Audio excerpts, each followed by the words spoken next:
independent wrestling is going to war with each other over cases of water. Brother. Water. We're talking one of the natural elements in the world. Water. Something that's so widely accessible to people.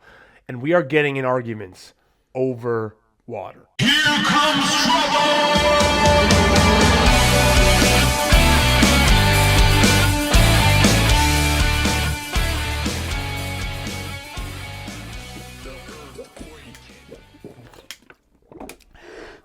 It's me. It's that N to the T to the G, rolling once again with that BT double B, Big Trouble, Bishop, taking up the whole screen. And you got myself, Nicky the Good, and we are the Meat Pop Express. And boy, do we have a hydrated episode of the Meat Pop Express for you guys today, because Ben, there's a lot of stuff going on in the internet, and it has to do with one of life's 8 life functions, and it's that you gotta be hydrated, brother. You need water. The world is made up like what, of 75% water? We as organisms, we're made up of like 80-something% water. I don't know the facts. Stats are for nerds. Stats are for nerds, brothers, and we're not nerds because we got the pipes. We're good looking, and we're here right now in front of you guys. If you're watching on YouTube, make sure you hit that subscribe button. If you're listening on audio, please leave a review. Leave a nice review. Leave a hydrated review. Leave a review that's making you feel good, that's making you feel alive, because today we're talking about a little bit of Matt Cardona, the indie god, the deathmatch king, the internet champion. Is just going head to head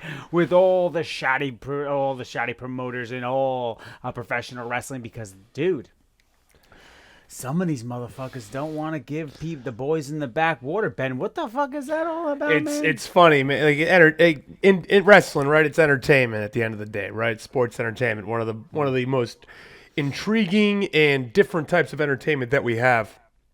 Let me put this into perspective. The Screen Actors Guild just went to war with studios over millions and millions of dollars. Independent wrestling is going to war with each other over cases of water. Brother. Water. We're talking one of the natural elements in the world. Water. Something that's so widely accessible to people. And we are getting in arguments over water. So that brings us to our topic today, is we are going to talk about the state of independent wrestling, and I'm going to give everybody a little bit of an insight on independent wrestling, because we don't talk about it a lot. We talk a lot about WWE. We talk about AEW. Yep. We talk about what's going on TV and mainstream and pop culture, but we don't really talk about the essence of professional wrestling, which is independent wrestling. Many of your favorites came from the independent circuit, folks. If you don't know, now you're going to know. Bryan Danielson, CM Punk, Seth Rollins, Jon Moxley, all of them came from the independent circuit. So we're going to talk a little bit about it. I'll kind of shed some light on what it is, what it's all about, and the issues that are coming to terms with what's going on with what Matt said versus promoters and vice versa. So I'll break it down here for everyone that's, if you haven't been following online, I'm going to break down a few tweets for you guys so you kind of understand where we're coming from. But Ben, before I start, how much is a pack of water?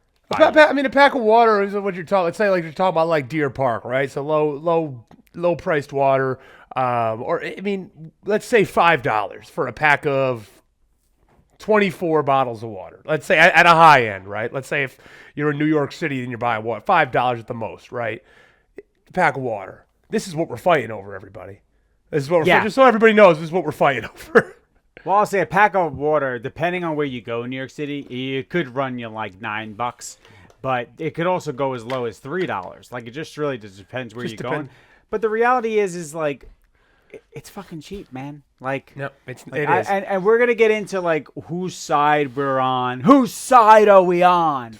Right? Like, whose side are the Meat Pop Express on? Are we going for the people, or are we going corporate? You have no idea. But this is what happened. This is what happened. So our boy Matt Cardona, the indie guy, the deathmatch king, the internet champion, the $1,000 broski, right? One half of the WWE Women's Tag Team Champion. He put out a tweet that said this. It said, if you're an indie promoter, buy some cases of water for backstage. If you can't afford it, stop running shows and quit the business, brother. And so what happened is this dude, Brandon Xavier, and I don't know, Ben, if you know this guy. I do not know him. Right, I don't know. But he wrote, man, as a promoter, I pay you a fee. You can afford your own water. You know you have to wrestle. You should come hydrated. Okay? So, first of all, Brandon Xavier, I mean, the guy's got some cojones because it's not like, Matt's going to respond. Like, he's not just going to sit there and be like, oh, yeah, Brandon Xavier got one on the Deathmatch King and the Internet Champ. No, brother. So then Cardona comes over the top. He goes, hey, Brandon Xavier, which I love. I just love when you write out someone's full name, the old government name, unless that's his gimmick. He goes, what's your PayPal? I'll send you $30 to buy cases of water for your locker room. You cheap fuck. Which I'm assuming it was on all caps. So I'm thinking GCW. I'm thinking the chants going on in Cardona's head. You cheap fuck. You cheap fuck. So this is basically like just taking the pro wrestling indie like internet scene by storm. And it's really like, Cardona's a big, he's a big time guy like in the space. So if he's saying something, people are going to be tuning in. And legitimately, like the rest of like his timeline is about water. Like he's doing hashtag H2O. He's singing about H2O. People are making him logos of always hydrated, which if you go back to the initial tweet, I was the first person to say always hydrated. So just another piece of me just being a trendsetter and people stealing my shit online. Brandon Walker. Excuse me. Got something in my throat. Must have been all the water I was chugging. Yeah, and now he's selling water. And now he's selling bottles of water that he's signing because controversy creates cash. But Ben, so that's what went down. I want to get your take from it. Because from my perspective, it's just crazy that we're arguing over water. Like it shouldn't even be something like if you see one of the biggest guys in the industry saying get some water, I would just get the fucking water. But that's just me. Can you just I just want to hear your take from so indie wrestling is I'm going to say this, it's still very archaic. So where everything has evolved throughout the years, business, technology, to its core, independent wrestling is still very archaic entertainment. And it's very based in, this is what we used to do, brother, and this is how it always is. Things like, I'm sure you've never walked into a room, Nick, and you were expected that you had to shake every single person's hand. No. In independent wrestling, that's still kind of a thing. And people believe that like you're disrespectful if you don't walk in the locker room and shake every person's hand. Listen, if you walk by me and I see you, we can shake hands. I'm not going to every single person in the locker room and shaking every single person's hand. You don't know where they've been. There's dirt. Some of them are dirty. You go to some of these independent wrestling shows, folks. I've been to the middle of Tennessee, Pocahontas, Tennessee. It was disgusting. I'm sorry, I'll say it. The guys on the show were disgusting. I don't want to shake every single person's hand. But whatever. They're probably not listening because they probably don't have a computer.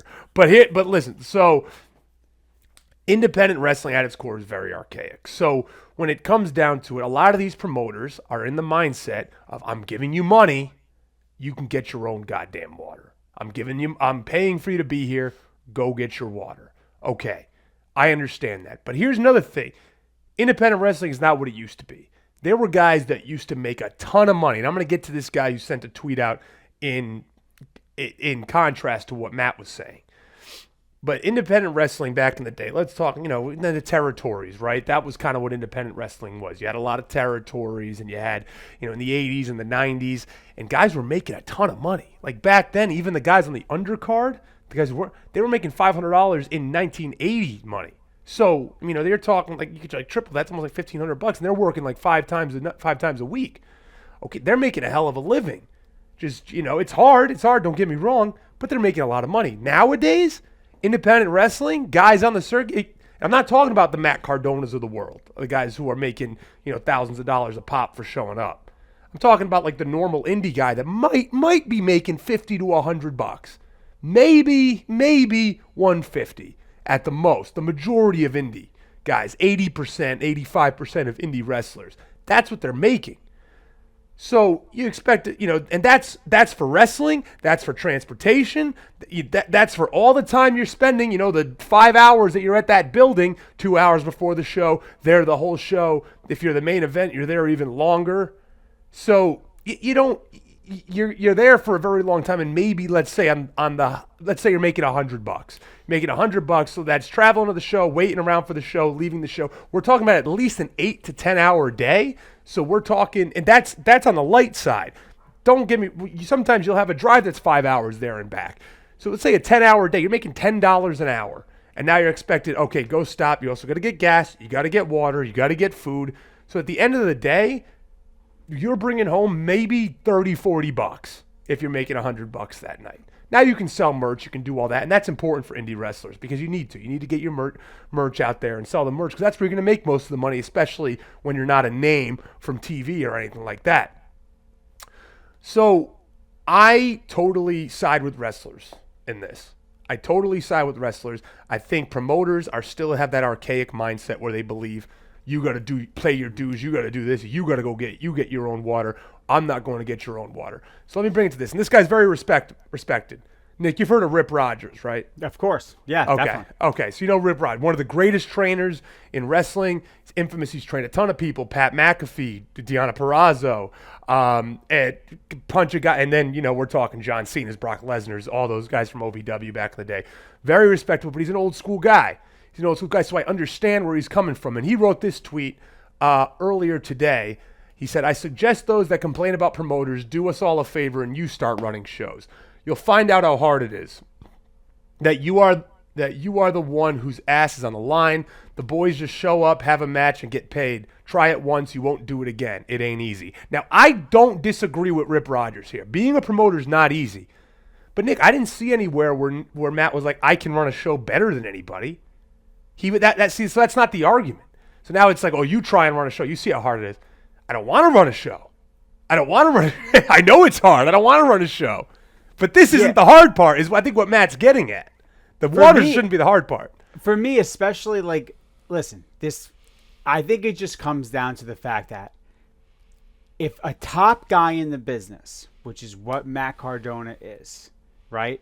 Yeah. Is saying this as a promoter who's probably not a top promoter in the business, you should probably listen to the guy who's been chokeslammed by The Undertaker, who is in WWE for all those years, who's literally giving back and helping elevate the exact thing that is maybe your livelihood.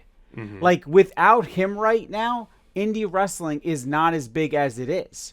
So for me, if I'm a promoter, I'm looking at what he's doing and I'm saying, and thank God someone is actually elevating what we're doing here. Yeah. Also, another thing is that I'm looking at it from a business perspective. If you're a promoter and you're talking about, $30 for some cases of water, to me, that's an investment so that people will want to come back and do their show. What if they blow up like an MJF?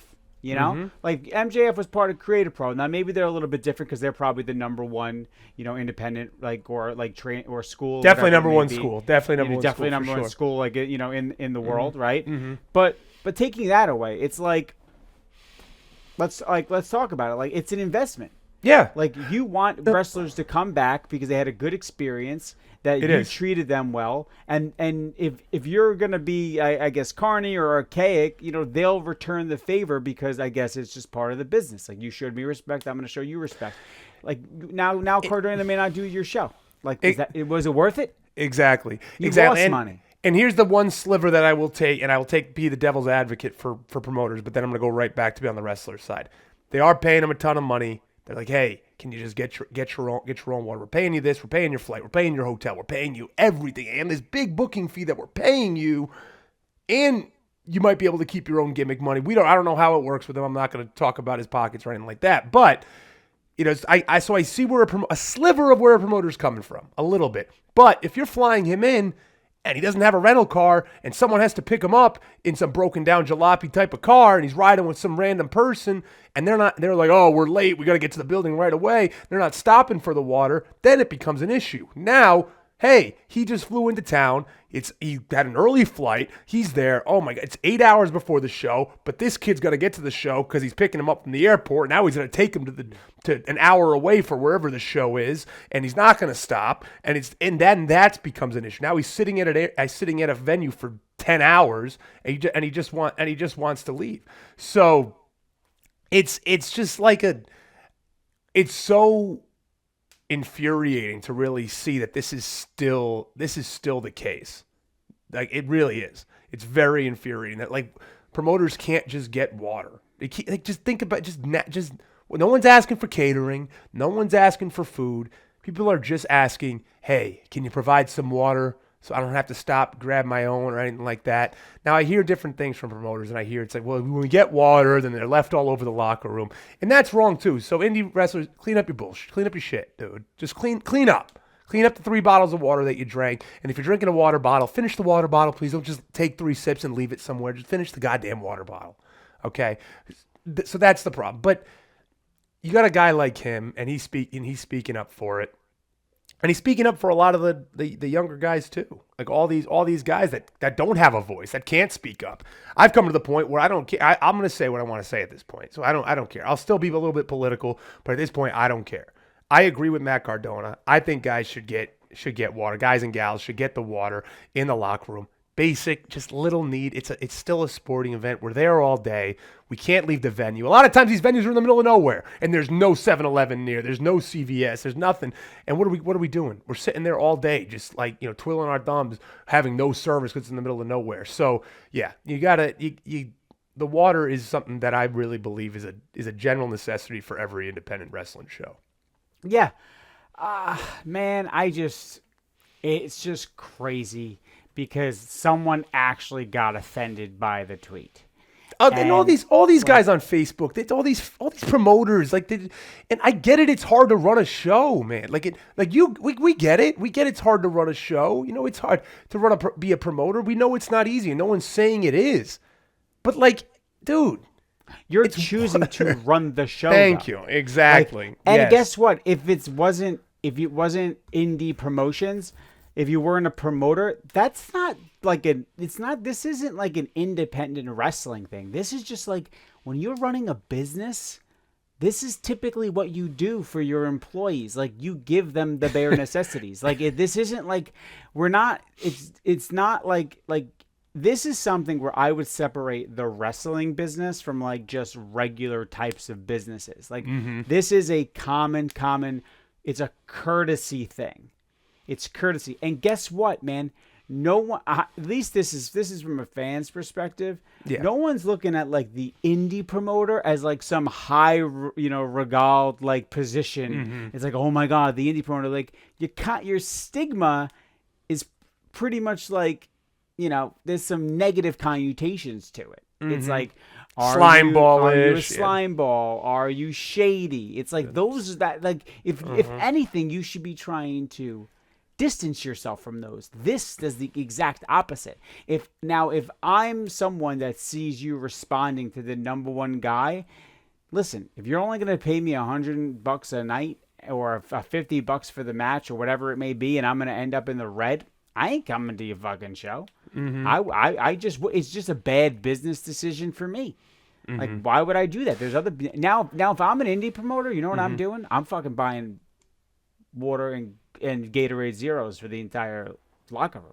Mm-hmm. That's just a good business decision right there to make. Absolutely. And it's not just on the promoters either, because I think it's on a lot of the wrestlers, because we've allowed promoters for years now to get away with all this, just to get away. And guys are working for free. Guys don't care about the conditions, crappy locker rooms, dressing in dirt, dressing underneath. And I get you got to pay your dues. I get all that. And I've been doing it for 5 years. I totally understand. Guys have been doing it longer than I have. So I understand it. And I understand hey, not every place is Madison Square Garden. You're not going to be dressing in the Tokyo Dome every night. You're not going to be beautiful, nice conditions. And no one's rolling out the red carpet for you on the indies. But just bare necessities, man. As wrestlers, we should all just say, no, dude, get water. I think Bully Ray said it on Busted Open today, and he was talking about it. I saw the tweet. Is that hey, all wrestlers, why don't you just walk out then? Just say hey, we're not working. We're not working the show. until you get a couple cases of water. Are you going to just say we're not having the show and you're going to lose all that money just over $20 worth of water? Why not? Why not, guys, say that? Just say no. If you want it that bad, wrestlers do something about it. Say, I'm not working then. I'm not going to work your show. We need promoters to have shows. We need to work shows. We got to be able to have, but they need us just as bad. The problem is that we're getting to the point where promoters have the mindset that we need them more than they need us. And that's the problem. And that's why they don't have to do things like this, because guys are like, oh no, it's fine. I'll work your show. Hell, I'll pay you to work your show. Some guys do that. And I'll be honest with you. There are a few people that do that pay to be on shows. So it's tough because we're just letting them get away with it. And why would they need to? Why would they have to do it? So I'm happy that Matt Cardona finally brought attention to it. And so that maybe things can change. We'll see. Yeah. And, I kind of I want to go over a few things, like just like on a serious note, like, yeah. Why do you love water? Like, what's something that you think is really great about water, Ben? It's really great about, well, I think water is water. It's a tough question. It's a pretty loaded question. It's like, what's the meaning of life, right? Like, what's the great thing about water?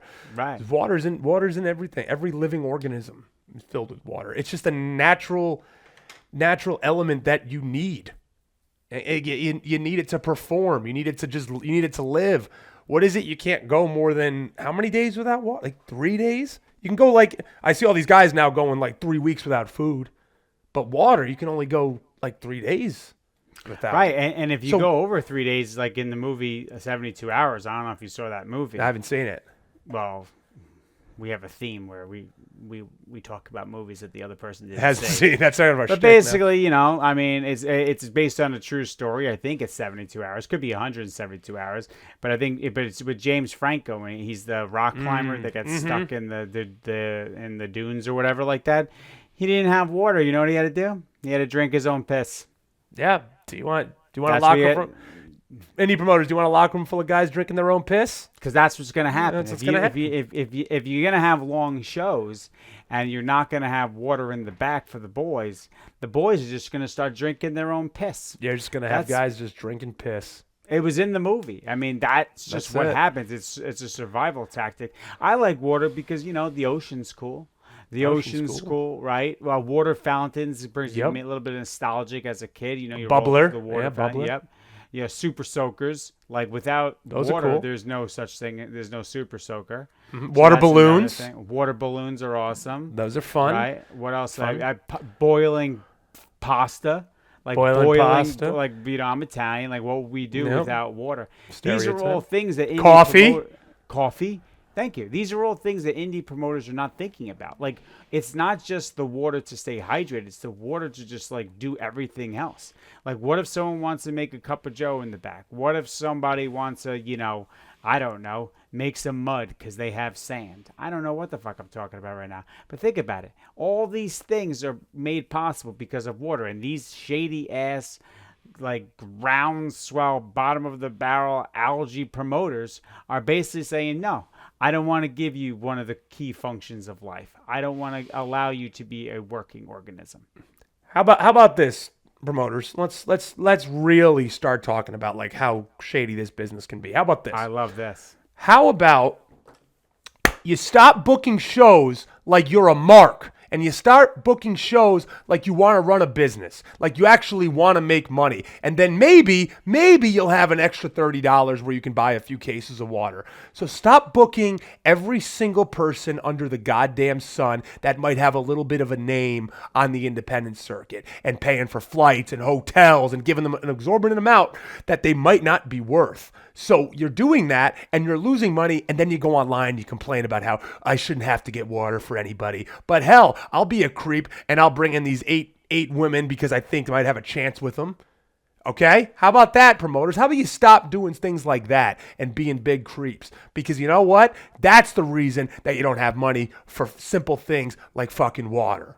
What's the largest card you've ever been on? Where you Oh my God! And you were like, dude, There's so many people here right now. What has happened? And that's the other thing that Matt talks about. We can segue to that about how the length of cards, of some cards that I've been on. Oh, it's his gimmick, so, brother. And he so, doesn't. and he's you know like, what I'm the though? main, but I don't want to go on. And I know and I know that ain't just a gimmick. I know for a fact that ain't just a gimmick because it sucks, and I get where he's coming from. Because it used to be back in the day, again, archaic, right? We're going back towards that. Very archaic. Back in the day, the main event of shows was always paid more. So you wanted to be the main event. So, if it was the Rock and Roll Express versus the Midnight Express on top in the Mid-South territory, those guys,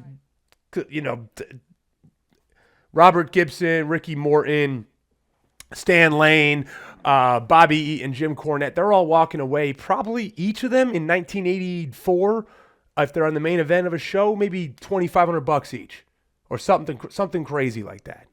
That is a lot of money. Back then, yeah. So you can basically, it's like times two and a half now. That's what you're walking away with on a big show back then. Let's say at the most $2,500 each. Now, yeah, that's great. And the undercard guys, they're getting $250 to $500 or something. The very first match of the pre-show guys or whatever. Still good money for pre-show, but you wanted to be the main event because hey, I'm making the most money now. It's worth it. You know what happened nowadays? You're paid what your rate is, and you're gonna, if you're in the main event or you're the first match, it don't freaking matter. You're gonna get your same rate no matter what. So a lot of guys want to be up front of the card, so you can either leave and get out of there, not to stick around. But that's really the only reason. So you just leave and not get out of there. So maybe you can go get something to eat at a reasonable hour and not have to get out of there at 11 p.m. But back to your question, Nick. Back to your question about the longest card I've ever been on, or I was on a show. I'm not going to say where it was. I'm not going to say the promotion's name, but I was on this show and it started at 7:00. I did not walk. I was the 11th match out of 13. Every single match was 15 to 20 minutes. I didn't walk, and there were 4 hardcore matches before my match because a lot of guys on the show couldn't wrestle. I went out. Show started at 7. I literally went out for my match. I looked at it right before I walked through the curtain at 10:50. So I was sitting. So remember, you got to get to the show at least 2 hours before the show starts, at least. So I'm getting there, but I got there even a little earlier. So I got there at 4:30. Got there at 4:30. I didn't walk out for my match until 10:50. 10:50. So we're talking basically 6.5 hours of sitting around. And then your match is only what? Your match is 10 to 15 minutes in length, maybe 20 tops. And then you got to go in the back. And you know me, man, and I preached all the time. Even pay-per-views. yes. And I'm not even there. I'm on my fucking couch. 5 to 6 matches. Get the fuck out of here. I don't want to be there. I'll say this. So when I was working at the old gimmick, brother, right, I got Brandon booked, right, at Creative Pro, right? Like, basically, we were working with Brian Myers. We're trying to get him on the podcast or whatever. And he was just like, yo, does Brandon want to be in the Battle Royal? And I basically booked Brandon. I was like, yep, he's in. I didn't tell him, but I booked him. So Brandon, I was like, dude, we're going to go out there. It's going to be a long day. He's like, why? I was like, I have a feeling it's going to be a long day. Mm-hmm. Bro, we got there at I think we got there at 3 o'clock, 4. They were setting, it was a big it was a big spot. Like, it was a pretty big. Was it like a rec? It was like a big rec center, wasn't it? Yeah, it was a new sports complex out in Long Island. They had Hook was there, obviously Cardona, Matt was there, Chelsea was there. Mm-hmm. So they had some big people on the card, for sure.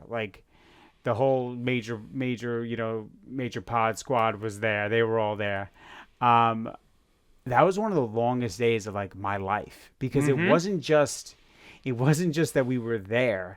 There's a lot of waiting. Yeah. Nothing to fucking do. Oh yeah. And I was done with my prep within the first 30 minutes of being there. Mm-hmm. Luckily, it was my first time, so getting in, I was backstage with the wrestlers and stuff like that, so it was kind of cool. It was a good experience. But at the end of the night, we finish up. We're saying goodbye to everybody. Got 2.5 fucking hour drive home from Long Island. Mm-hmm. It was awful. I had to drop Aria, who was our other producer. Yep. One of 30. That the bold-faced lie that they canceled us for. I had to drop off Ari in Queens, and then I had to fucking drive back to New Jersey. It was pure, unadulterated hell. Yeah. So you know what? If I didn't have water backstage, I'd throw out a mean tweet. No, I 100% agree, because the last thing you want to do is, you're driving all that way, the last thing you want to do is stop. It's like, I want to get there. Can I just have like the bare necessities and have some water? We're not asking for full catering and buffets or anything like that. We're just asking for a little bit of something. We're asking for a little bit of water. But yeah, Nick, that's normal. Like when I go to Memphis, when I wrestle in Memphis and I drive there, I get up at 6:30 in the morning, leave by 7, head out. It's a 5 to 6 hour drive with stops and getting gas, going to the bathroom, grabbing something to eat quick. I got to get there by, the time changes, goes to Central Time. So I get there usually by 11:30, 12 o'clock. Show doesn't start till 1:45. At one time, I was the last thing on the card. Ended at 4:45. Didn't get out there till 5. Had to get back in the car. 5, another 6 hours ride home. With the time change, you get home at around 1 a.m. So, and with that said, I am officially retiring, or potentially ever becoming an independent. But that's just normal. And you know what? You got to do it for a little bit. And but in Memphis, they're great. They do provide water. Memphis provides water. So they provide water for all their wrestlers. They have a cooler backstage that's chock full of water every single time. So he does do that. Well, thank you, Memphis. Thank you, Dustin Starr. And with that said, I think that's the show for this week, fellas. We just wanted to have some water talk, a little bit about the water cooler, if you may say. So Ben, you want to get your shit in here real quick? Got anything popping? Yeah, so this weekend, actually another place that's great, Windy City Professional Wrestling on Saturday. They provide water, they provide sandwiches backstage, some chips too after your match. Maybe you take them before your match to look pumped up, get the sodium in you. But Windy City Professional Wrestling Saturday out of Sycamore, Illinois. Champion. I am actually in the main event, but that's okay because they take care of us there at Windy City. And then Sunday I will be in Memphis. So Illinois to Memphis, doing a little loop this weekend. So if you're in those areas, come see old Big Trouble. A lot of fun. I'm gonna have some merch available, so buy that so that I can buy my own cases of water when I go to these goddamn shows. That's great. For me, I got really nothing going on, but I am hydrated. I will be drinking both water and alcoholic beverages probably directly after this. So I'm going to sign off with that. Make sure you follow us at the Meat Pop Express everywhere. Follow Big Trouble Ben Bishop at Big Trouble BB everywhere. Follow me at Nicky the Good everywhere. And cheers, folks. Ben, you got anything else to say to these marks? Keep it positive, keep it hydrated, and keep the shades on because the sun never sets on a cool guy. Later, marks.